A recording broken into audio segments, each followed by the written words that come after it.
Cette vidéo vous est présentée par la boutique liloJeux.ca, un service personnalisé par une équipe de passionnés d'ici.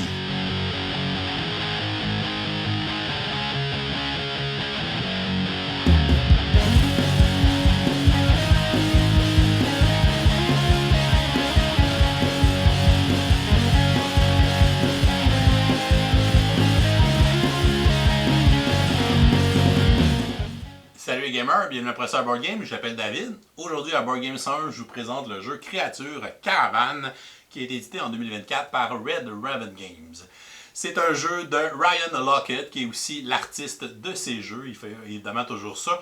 On le connaît notamment pour sa série Above and Below, Near and Far, Now or Never et le jeu Sleeping Gods.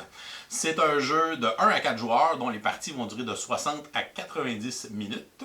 Et le but du jeu va être de ramasser le plus de points de victoire. Donc on va incarner plutôt une caravane qui se déplace dans leur royaume qui est infesté par des attaques de zombies.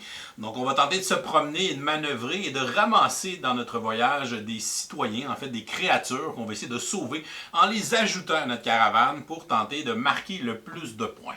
Mécaniquement, c'est un jeu de placement d'ouvriers avec des dés qui se joue en simultané et qui a des éléments aussi de tableau building et de engine building avec des cartes multi-usages qui peuvent nous donner des nouvelles actions, des nouveaux pouvoirs, mais aussi des objectifs de fin de partie pour marquer des points. Alors, Créature Caravane, je vous montre comment on joue, ensuite je vous dis ce que j'en pense.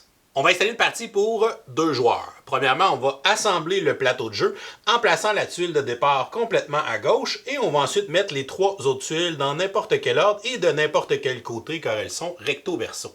On va finalement terminer le plateau en plaçant la tuile de la ville de Eastry complètement à droite. À côté du plateau principal, on va aller placer le plateau marché ainsi que le plateau zombie. On va mélanger les cartes pour former une pioche et on va se faire des réserves avec les différents jetons. Les jetons pain, les jetons sac, les jetons fruits, les jetons pièces, les jetons zombies. Et on va se faire une réserve avec les tuiles de trésor qu'on va toutes placer face cachée. Les joueurs vont se prendre un plateau joueur ainsi que les pions de leur couleur. Ils vont recevoir un pion caravane, 15 jetons cubes ainsi que 12 jetons de tente à leur couleur.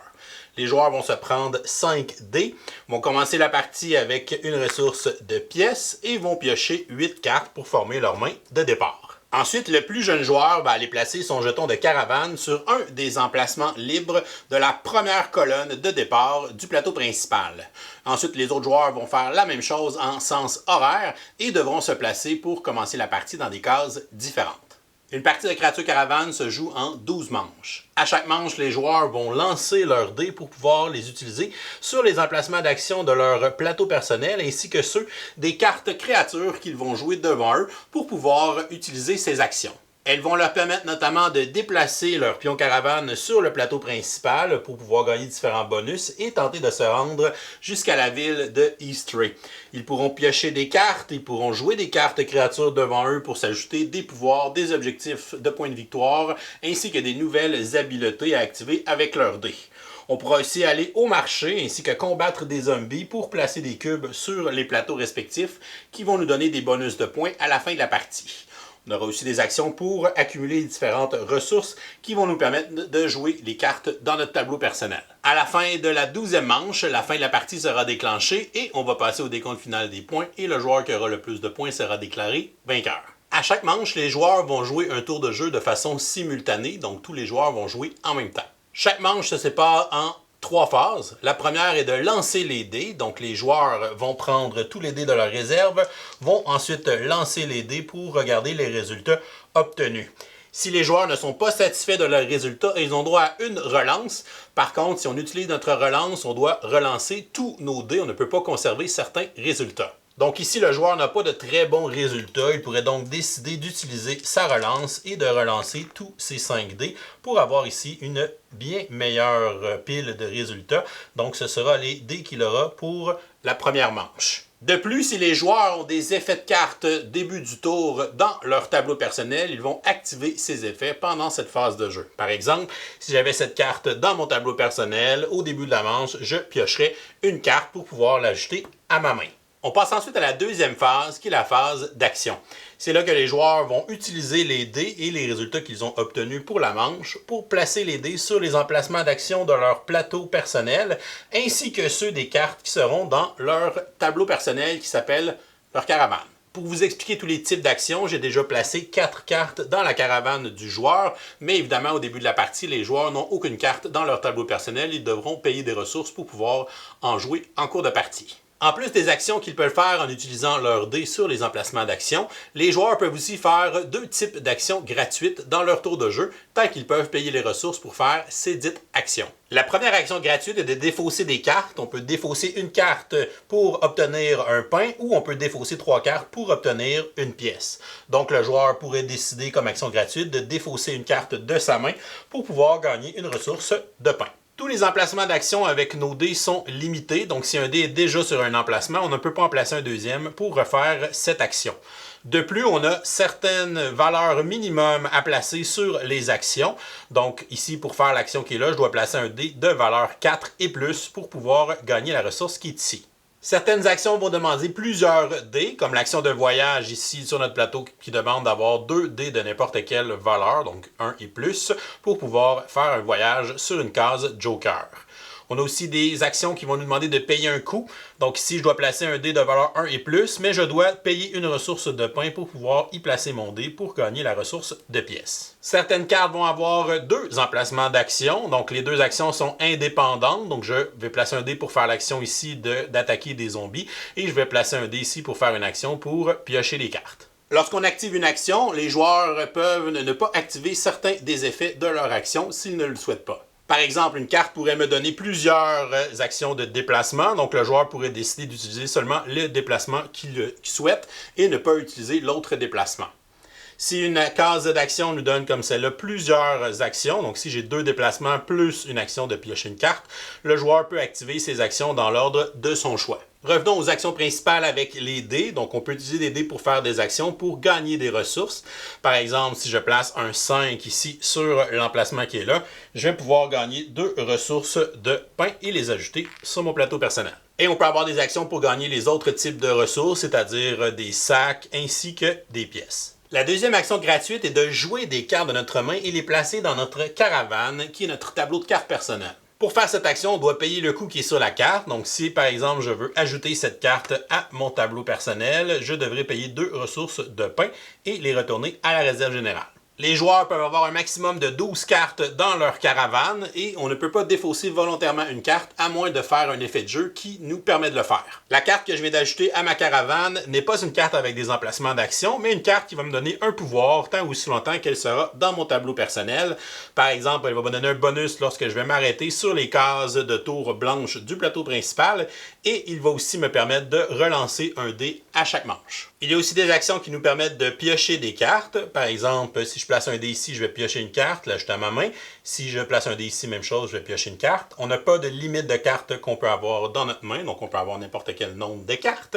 Et si par exemple, je plaçais un 5 ici, je vais faire l'action de piocher 3 cartes, mais je vais devoir en conserver seulement une. Donc je pourrais piocher par exemple les 3 cartes qui sont là, et je vais décider d'en garder une des 3 et de l'ajouter à ma main.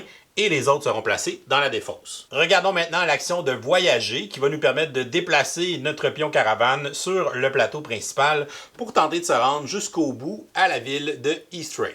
Les actions de voyage vont présenter différents environnements sur leur action et ça va nous permettre d'avancer dans un environnement qui correspond à ce type. Il y a 4 types d'environnements sur le plateau. Les cases qui n'ont rien sont considérées comme des plaines. On a ensuite les cases en brun avec les canyons, les cases en mauve avec les montagnes et les cases avec les lacs. Les nuages ne sont pas un environnement, donc la case qui est ici est considérée comme une case de plaine, et les nuages peuvent avoir des effets qui vont s'activer avec certains types de cartes dans notre tableau personnel. On a aussi des cases avec des tours blanches qui sont considérées comme des cases de plaine, et on va avoir des cases avec différents symboles, comme des symboles trésors, des symboles fruits, ainsi que des symboles de menace. Donc, si je place un 4 sur la case qui est là, qui demande un 3 minimum, j'ai un déplacement sur une case de plaine, donc je peux avancer sur une case de plaine qui est adjacente orthogonalement à mon pion caravane. peu importe le nombre de pions qui sont déjà sur cette case ou de jetons de campement. Donc, il n'y a rien qui peut bloquer un déplacement. Donc, le joueur pourrait décider de se déplacer soit par en bas, soit vers la droite, ou bien par en haut sur son déplacement ici avec une plaine. Je pourrais décider de placer mes 2 derniers dés sur la case Voyager Joker. Donc, on voit que les 4 symboles d'environnement sont présents, ce qui veut dire qu'on peut avancer sur n'importe quel type d'environnement avec cette action. Je pourrais donc avancer sur la montagne. Si jamais les joueurs se déplacent au travers d'une case ou arrêtent sur une case qui a un symbole de menace, à ce moment-là, ils vont prendre un jeton de zombie de la réserve et ils vont le placer sur leur plateau personnel. Chaque jeton de zombie sur notre plateau personnel à la fin de la partie va nous enlever un point de victoire, mais il y aura des façons de les vaincre et de les défausser avec l'action attaquer. À la fin de la manche, les joueurs pourront aussi gagner des bonus en plaçant leurs jetons de camp s'il y a certains symboles spéciaux sur la case où ils sont arrêtés. L'action échanger au marché va nous permettre d'utiliser nos pièces ou bien nos sacs pour pouvoir gagner du pain et en les marquer des points de victoire sur le plateau marché. Pour faire cette action, on doit placer au minimum un dé de valeur 2, donc je pourrais placer un 4 ici, qui va me permettre de faire un échange au marché. Pour faire un échange au marché, on va se choisir un emplacement d'échange qui est encore disponible, c'est-à-dire qu'on voit la ressource qui est demandée et qu'il n'y a aucun cube qui la cache. Donc ici, je pourrais échanger mes 2 sacs ou bien mes 2 pièces. Disons que je vais utiliser mes 2 sacs, donc je vais défausser mes 2 sacs et je vais aller placer un cube de ma couleur dans le haut de la colonne de cet échange, donc l'échange qui demandait 2 ressources de sacs. Je vais recevoir une récompense de pain qui est égale à 2 de plus que le nombre de ressources que j'ai échangées. Donc ici, j'ai échangé 2 sacs, 2 plus 2, je vais donc gagner un total de 4 pains. C'est la même chose avec les échanges de pièces. On va toujours gagner un nombre de pains égal à la valeur de ressources échangées plus 2. Une fois que mon cube est dans une colonne du marché, je ne peux pas retourner dans cette même colonne pour un autre échange. De plus, à la fin de la manche, tous les cubes qui sont sur le plateau marché vont descendre d'un cran, donc vont descendre ici à l'emplacement qui est au centre, et la manche suivante, le cube va descendre pour verrouiller l'emplacement, ce qui va verrouiller cet emplacement pour tous les autres joueurs. Donc les autres joueurs ont une autre manche pour tenter de venir eux aussi placer leur cube dans cette colonne avant qu'elle soit verrouillée. Et à la fin de la partie, tous les cubes que j'aurai placés sur le marché vont me rapporter les points de victoire qui sont dans les bannières. Et la dernière action est attaquer, qui va nous permettre d'aller placer des cubes de notre couleur sur le plateau zombie pour marquer des points. Et ce plateau fonctionne un peu de la même façon que le plateau marché. Pour faire l'action attaquer, il faut que le pion caravane du joueur se trouve sur une case qui a un symbole de menace et le joueur ne doit pas avoir de jeton tente sur cette case, sinon il ne peut pas faire l'action attaquer. Pour faire cette action, on peut placer des dés de n'importe quelle valeur, mais la valeur du dé va déterminer la valeur de l'action attaquer, qui est le symbole de l'épée sur les emplacements d'action. Par exemple, je pourrais placer un dé de valeur 5 sur l'action attaquer de mon plateau personnel, ce qui me permet de faire une attaque de valeur 5. Donc, je pourrais aller placer un cube sur la case attaque de valeur 5, puisque je n'ai pas de cube dans cette colonne encore et qu'elle n'est pas encore verrouillée. Par contre, on peut faire plusieurs actions d'attaque et les additionner ensemble pour faire une plus grosse attaque. Donc, j'aurais pu placer mon dé ici de valeur 4 sur ma carte, qui me donne une valeur d'attaque de plus 1 que la valeur du dé. Donc ici, j'ai une attaque de 5 combinée à une autre attaque de 5, ce qui m'aurait permis de placer une attaque de valeur 10 sur le plateau zombie. De plus, après avoir réalisé une attaque, on va défausser un jeton zombie de notre plateau et le retourner dans la réserve générale. Et à la fin de la manche, les cubes vont descendre sur le même principe que le plateau marché et vont éventuellement verrouiller les différents emplacements de ce plateau. Et à la fin de la partie, tous nos cubes vont nous rapporter les points qui sont dans les bannières correspondantes. Et lorsque tous les joueurs auront terminé d'utiliser tous leurs dés et qu'ils auront terminé aussi de faire des actions gratuites, cela va mettre fin à la phase d'action. On va donc passer à la troisième phase qui est la phase fin de manche. Premièrement, on va descendre tous les cubes d'un cran sur le plateau zombie et le plateau marché. Donc on va descendre le cube ici d'un cran sur le plateau marché. Ici, on va descendre le cube jaune d'un cran et on va verrouiller l'emplacement sur le plateau zombie. Et l'autre cube va descendre de 1 normalement, mais comme il est rendu verrouillé, il va aller rejoindre tout simplement l'autre cube. Donc cet emplacement est verrouillé pour le reste de la partie. Pour l'emplacement qui est ici, le joueur jaune a un autre tour de jeu pour venir se placer et il sera verrouillé à la fin de la prochaine manche. Et ensuite, les joueurs vont aller placer un de leurs jetons de tente sur l'emplacement où se trouve leur pion caravane. Si jamais un joueur n'a pas effectué de déplacement pendant une manche, à ce moment-là, il va placer un deuxième jeton de camp à l'endroit où il se trouve. Il n'y a pas de limite de jetons de campement qu'on peut avoir sur une case et les joueurs peuvent même placer des campements s'il y a un campement d'un autre joueur sur une case. Par contre, les joueurs vont gagner des points de victoire à la fin de la partie sur le nombre de cases différentes où ils ont réussi à établir des campements pendant la partie. De plus, si c'est le premier jeton tente qu'on place sur un emplacement bonus, on va pouvoir activer ce bonus. Il existe 3 types de bonus. On a les tours blanches. Donc, si on établit un campement pour la première fois sur une tour blanche, on va pouvoir piocher 3 cartes et les ajouter à notre main. Deuxièmement, on a les jetons de trésor. Donc, si c'est la première fois qu'on place un campement sur un emplacement trésor, on va aller piocher un jeton trésor dans la réserve et on va le retourner et gagner ce qui est écrit dessus. Donc, ici, il vaut 1 point de victoire à la fin de la partie et il va me donner une ressource de 5. Et finalement, on a les bonus du jeton de fruits. Donc, on va gagner un jeton de fruits qu'on peut placer sur notre plateau personnel. Et à n'importe quel moment, on peut décider d'assigner le jeton de fruits sur une des cartes de notre tableau. Lorsqu'on place un jeton de fruits sur une carte, on va changer la restriction de valeur pour une valeur de 1. C'est-à-dire qu'on peut maintenant activer cette carte avec n'importe quel dé. Une fois qu'on a placé un jeton fruit sur une carte, il va y rester jusqu'à la fin de la partie. Et une fois la manche terminée, on est prêt à commencer la prochaine manche. On va alors débuter par lancer nos 5 dés pour pouvoir avoir les résultats à obtenir pour la prochaine manche. Et je peux toujours utiliser ma relance si je ne suis pas satisfait de mes résultats une fois. Et maintenant, je vais avoir mes résultats de dés pour pouvoir commencer la deuxième manche. Et on va continuer ainsi et on va jouer jusqu'à un total de 12 manches. Et à la fin de la 12e manche, cela va déclencher la fin de la partie. On va donc passer au décompte final des points. Les joueurs peuvent utiliser le bloc de score qui est fourni dans le jeu pour cumuler les scores des points des joueurs à la fin de la partie. Premièrement, sur le plateau de jeu, si un joueur a réussi à atteindre la ville de Eastray, il va marquer 5 points ou 0 s'il n'a pas réussi à l'atteindre. Ensuite, les joueurs vont cumuler leur distance totale sur une possibilité de 25, puisqu'il y a 25 colonnes sur le plateau. Donc, on va marquer le nombre de points de la colonne où on est rendu. Donc, le joueur jaune est rendu à la 23e colonne. Il va donc marquer 23 points. Si on a atteint Eastray, c'est qu'on est rendu à la colonne 25. Donc, le joueur rouge va marquer 25 points.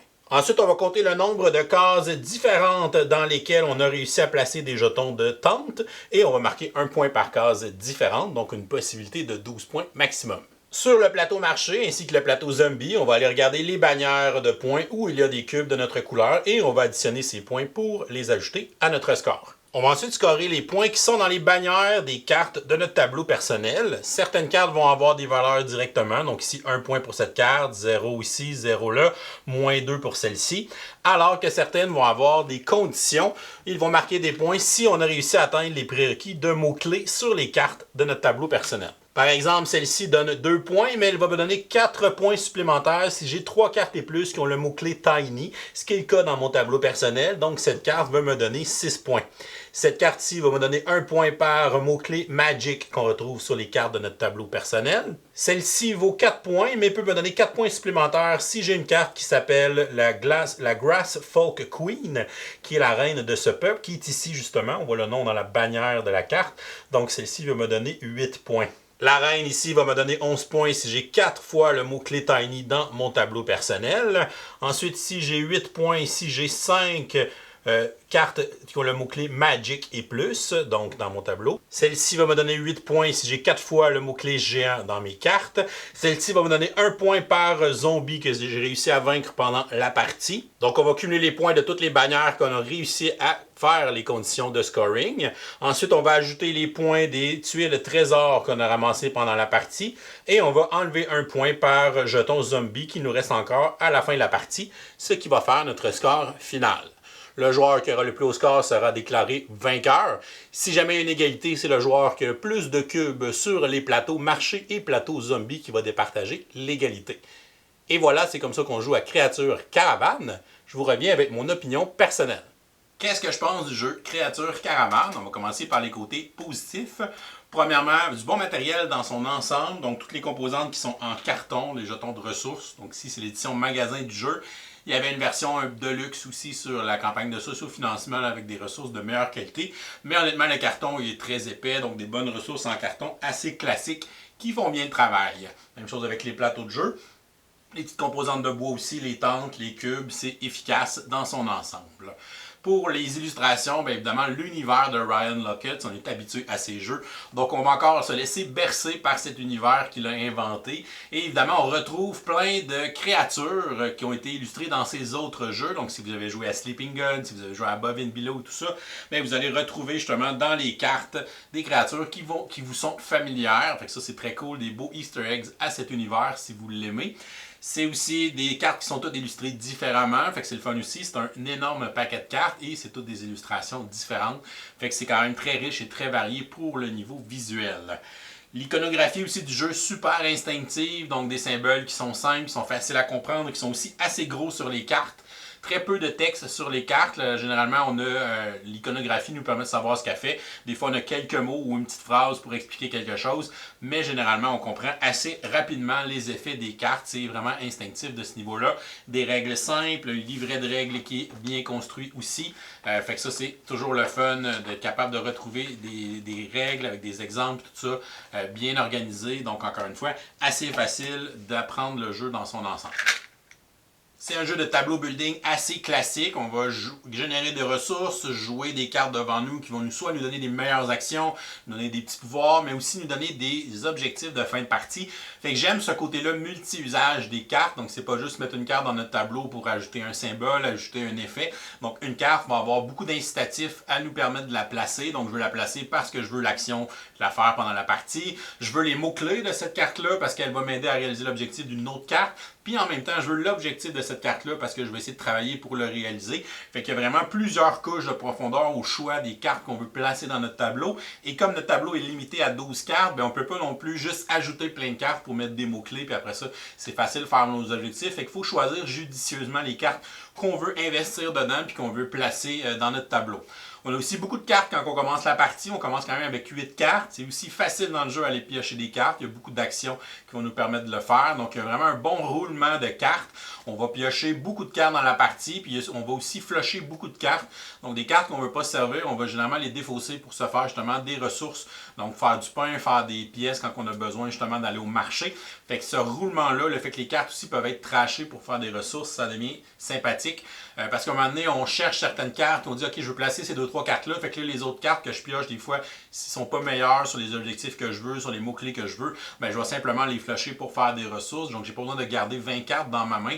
Fait que généralement, tu vas travailler sur quelques-unes, tu sais sur lesquelles tu t'enlignes pour placer dans ton tableau. Puis après ça, les autres, tu vas les flusher. Fait que c'est facile de se faire un classement. Puis ça permet aussi, avec ce système-là, d'utiliser les cartes comme des ressources, ce qui est très sympathique.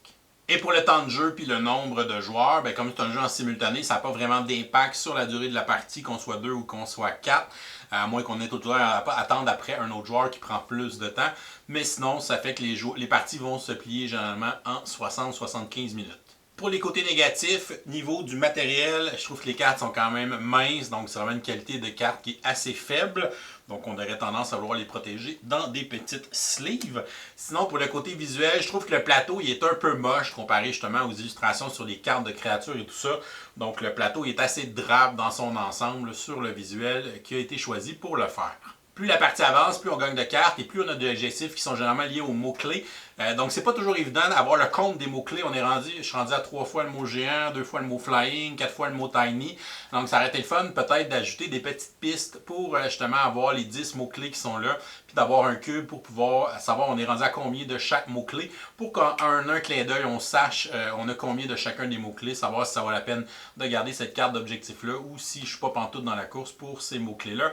Parce qu'on est tout le temps en train de recompter. Je fais qu'on pige une carte, ok, celle-là, elle score des points. Si j'ai 4 fois le mot géant, ok, j'ai combien de fois le mot géant. Puis là, tu te mets à compter tes mots-clés, puis tu perds énormément de temps à compter et recompter tes mots-clés au fur et à mesure de la partie. Fait qu'un petit aide visuel pour ça, ça aurait été vraiment magique. Et probablement son plus gros défaut, c'est littéralement la définition d'un jeu qui est un multiplayer solitaire. Donc si vous voulez un jeu avec de l'interaction entre les joueurs, c'est vraiment pas ce jeu-là qui va vous amener ce genre d'expérience de jeu. Tout le monde joue en même temps, tout le monde fait ses actions, puis là, une fois qu'on a fini nos actions, on regarde les autres joueurs, ok, elle est finie, parfait, on avance les cubes, on relance nos dés, on continue, on passe à la prochaine manche. Donc c'est vraiment chacun qui a la tête baissée sur ses affaires, qui place ses dés, qui gère ses ressources, qui joue ses cartes et tout ça. Fait qu'on a fuck all l'idée ce que les autres sont en train de faire, puis ça n'a pas d'impact du tout sur notre partie. La seule affaire qui a un impact, c'est le plateau marché, le plateau zombie. Parce que quand un joueur met un cube, le cube va descendre, fait que ça nous laisse comme un autre tour pour aller se placer dans cette colonne-là avant qu'elle soit verrouillée. C'est la seule interaction. Puis elle est un peu maladroite parce que comme c'est un jeu en simultané, au final, je pourrais attendre de voir si mon adversaire va aller au marché pour savoir si moi je veux y aller, mais on est en train de jouer en même temps, mais je peux quand même attendre de regarder s'il va au marché, puis après ça de décider si moi je veux y aller. Fait que tu sais, c'est comme du simultané, mais finalement tu peux quand même regarder ce que l'autre fait puis attendre. Fait que c'est un peu bizarre cette dynamique-là pour les deux plateaux, là, zombie et plateau marché. Au final, il aurait dû laisser chacune des colonnes disponibles à tous les joueurs. C'est un peu une interaction artificielle puis pas nécessaire et un peu maladroite. Je pense que sur le plateau de jeu, c'est peut-être une opportunité manquée, je dirais, d'avoir une certaine interaction. Justement, si quelqu'un passe à telle place ou si quelqu'un laisse une tente, tu peux plus en laisser une autre. Mais si on en laisse une en même temps, au même tour, on aurait pu le faire. Mais après ça, ces cases-là sont verrouillées. Il aurait pu mettre des choses un peu plus de blocage sur le plateau, avoir un aspect un peu plus course, un peu plus tendu. J'ai l'impression qu'il aurait pu faire de quoi de plus sympathique pour ajouter de l'interaction qui est moins artificielle sur le plateau. Mais malheureusement, ça n'a pas été fait. Somme toute, Créature Caravane, je vais lui donner une note de B-, donc un bon petit jeu très sympathique que j'ai bien aimé. J'adore son côté engine building, le côté je choisis nos cartes pour nos pouvoirs, nos actions, mais aussi pour nos objectifs. Donc ce petit côté multi-usage-là, ça rend les décisions intéressantes. On voit énormément de cartes, on en pioche beaucoup, on en flush pour des ressources, fait qu'il y a un gros roulement de cartes. C'est facile quand même d'aller chercher un mot-clé quand il nous en manque juste un ou d'essayer de trouver un objectif qui fit avec ce qu'on a. Fait qu'il y a quand même cette versatilité-là qui est donnée aux joueurs. Par contre, c'est évidemment un jeu qui est multiplayer solitaire. Il y a d'ailleurs un mode solo que j'ai pas parlé tantôt, mais évidemment, comme c'est un multiplayer solitaire, on se doute qu'on peut jouer en solo aussi. Ça change pas grand-chose. On a un petit bot qui a une procédure un peu lourde sur la gestion. Mais bon, c'est disponible aussi là, si ça nous intéresse. Fait que, bref, si vous êtes allergique au multiplayer solitaire, c'est pas un jeu qui va vous plaire, c'est certain. Pour ma part, moi, ça me dérange pas énormément dans les jeux, mais évidemment, on joue pas mal la tête baissée sur nos affaires, puis les autres font leurs petites affaires, chacun dans leur coin. Fait que c'est un feeling bizarre, là, finalement. On passe une heure à jouer ensemble, mais on se parle à peu près pas dans la partie. Mais bon, le jeu reste le fun aussi. Le puzzle est intéressant à construire, puis les petits combos d'habileté, le petit côté course aussi, déplacement, le timing sur les bonus sur le plateau. Fait que c'est vraiment des petites affaires sympathiques, puis le fun à jouer. Donc, et voilà, ça devrait être disponible probablement en français d'ici la prochaine année, j'imagine. La majorité des jeux de Red Raven sont traduits en français là, par Lucky Duck Games, et que j'imagine qu'ils vont éventuellement le traduire aussi en français là, dans les prochains mois. Surveillez ça peut-être pour une annonce. Donc, et voilà, c'est tout pour aujourd'hui. Si vous n'êtes pas encore abonné à la chaîne, vous pouvez le faire en cliquant notre petit bonhomme ici en bas de l'écran. Sinon, vous pouvez nous suivre sur Facebook ou Instagram à Professeur Board Game. Et si vous aimez les vidéos et les podcasts qu'on fait, vous pouvez nous supporter sur notre campagne Patreon pour nous donner un petit coup de pouce, ce qui vous donne aussi accès à notre communauté Discord. Je vous souhaite à tous une excellente fin de journée et continuez de gamer.